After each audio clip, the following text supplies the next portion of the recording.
और आपको सीधे लिए चलते हैं डॉक्टर हर्षवर्धन की प्रेस कॉन्फ्रेंस में। इस लेकर आए हैं जिसमें 190 भारतीय हैं और 5 श्रीलंका, नेपाल, साउथ अफ्रीका और पेरू से हैं। इसी के साथ साथ मुझे ये भी बताते हुए खुशी हो रही है कि इंडियन एयरफोर्स की सहायता से हम वुहान से, जहाँ से हम पहले भी 645 भारतीय पैसेंजर्स और 7 मालदीवियन पैसेंजर्स को लेकर आए थे, आज हम और 112 पैसेंजर्स को वापस लेकर आए हैं।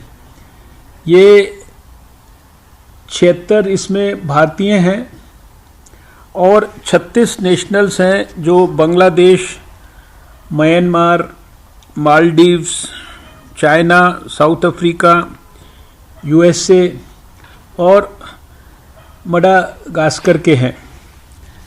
मुझे इसमें ये भी बताते हुए खुशी हो रही है, पिछले दिनों बहुत सारे, एक ज्योति नाम की बच्ची जो आंध्र प्रदेश की थी, उसके बहुत सारे वीडियोस वो बार बार अपील करती थी प्राइम मिनिस्टर से भी उनको वापस लाने के लिए।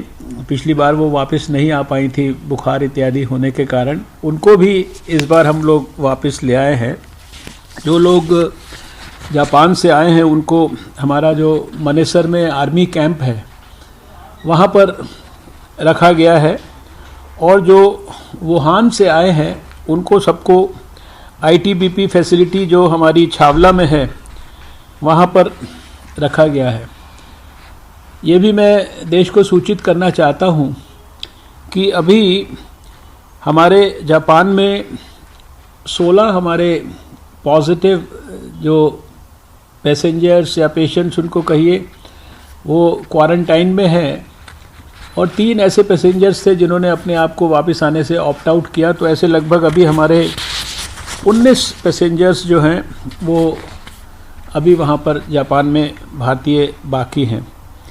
हमने अपनी कल जो ट्रैवल एडवाइजरी है उसमें भी थोड़ा सा एक रिवीजन करके सूचित किया था कि जितना भी गैर ज़रूरी नॉन एसेंशियल ट्रैवल है, खासकर 4 देशों में सिंगापुर, कोरिया, ईरान और इटली, इसके लिए हम और इस वक्त की बेहद